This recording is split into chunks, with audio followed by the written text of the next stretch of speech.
Tá safado. Mas aí que eu te perguntar sobre Sócrates, porque quem escreve o livro é o Platão. E aí por que ele fica Então, botando Sócrates no meio da conversa, se não é com isso ele aí que é tá crítica. acontecendo? Isso daí tem várias críticas. Tipo, isso daí é o Sócrates do Platão. É reconhecidamente o Sócrates do Platão. Esse Sócrates que a gente conhece mais é o Sócrates do Platão. Mas você tem outros caras que escreveram coisas do Platão. Tem Xenofonte, tem... Sei lá, deveria saber mais nomes, decoro. Escreveram sobre o Platão ou sobre o Sócrates? É sobre Sócrates. Ah, tá. Então tem vários... Vários é talvez exagero, mas tem outras pessoas que falaram sobre Sócrates e não é a mesma figura. Porque tem, por exemplo, o julgamento do Sócrates. Isso tem escrito por mais de uma pessoa. A morte dele, como ele foi julgado e condenado. Pode sentar ali, ó. Tudo bem? Tudo certo? Chegou a Beatriz no estúdio aqui. Mas o que eu quero entender é por que o livro é A República de Platão. E aí, quando o livro começou, eu fui no festival e não sei o que, eu tava lá, eu pensei, é o Platão que tá indo no festival. Mas aí quem tá no diálogo é sempre o Sócrates. O Platão nunca dá... Ele não escreve discurso. A verdadeira doutrina platônica é oral e a gente não tem acesso a ela e nunca terá.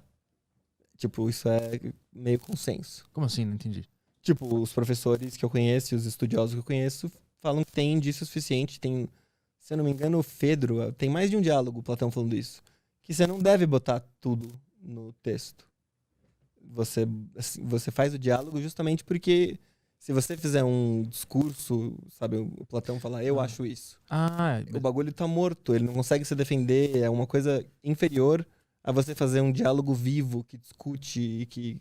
Então aquele diálogo ele aconteceu de verdade? Platão viu ou ele criou? Não. A ideia não é essa. Aí eu vou dizer a minha interpretação que vem de alguns professores que eu vi por aí, que eu acho que é o que faz mais sentido. Mas não é consenso isso.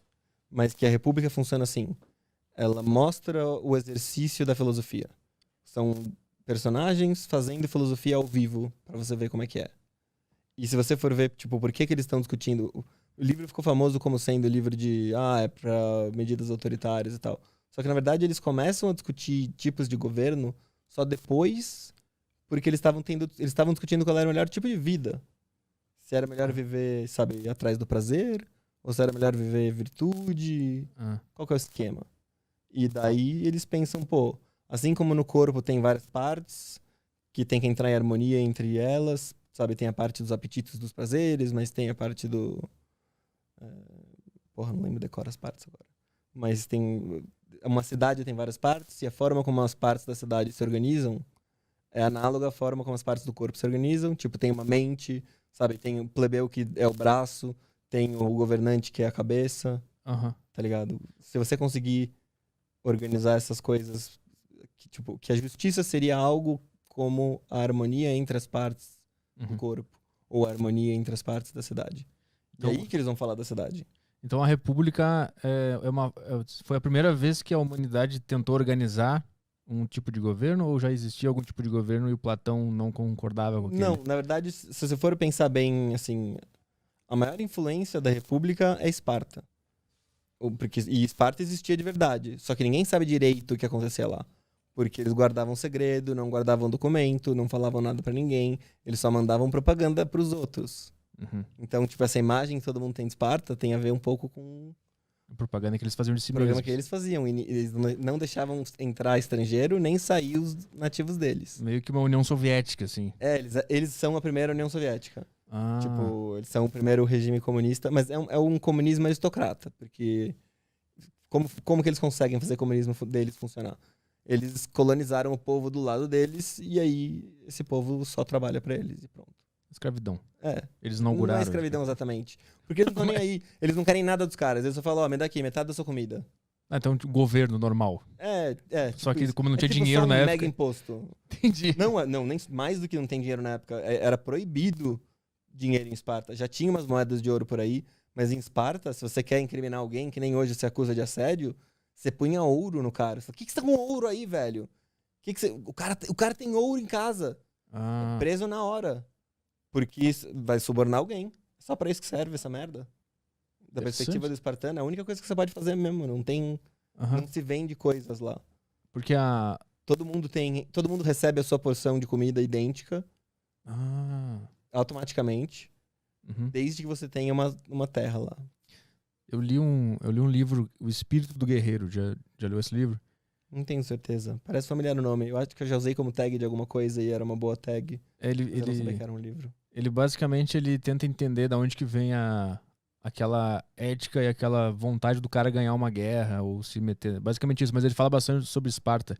E aí ele fala que lá era só tudo focado em criar um guerreiro, não em criar uma Totalmente. sociedade, cultura, não sei se cultura, mas dinheiro, nada fora disso aí. Por isso que davam tudo igual pra todo mundo ser focado só em guerrear.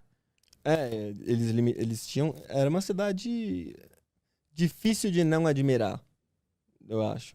Tipo, assim, em parte é propaganda espartana, mas em parte realmente eles eram isso mesmo.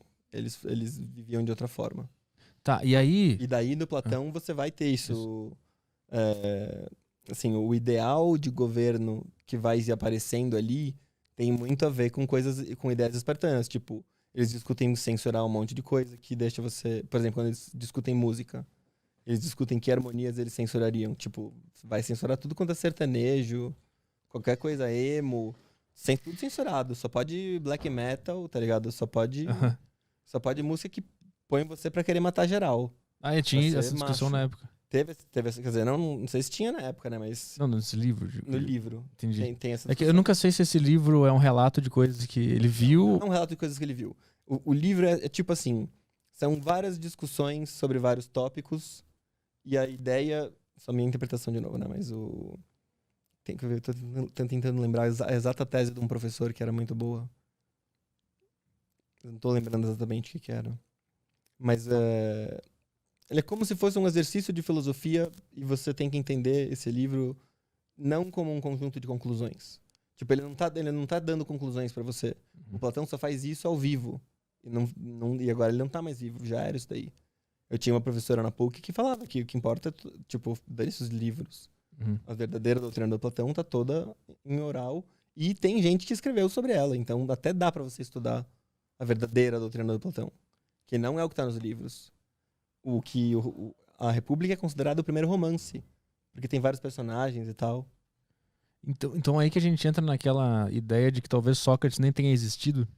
Pode ser, mas é muito improvável. Sabe que nem Jesus não existiu? Tipo, Aham. eu não sei, eu não tava lá pra saber, entendeu? Mas me parece improvável.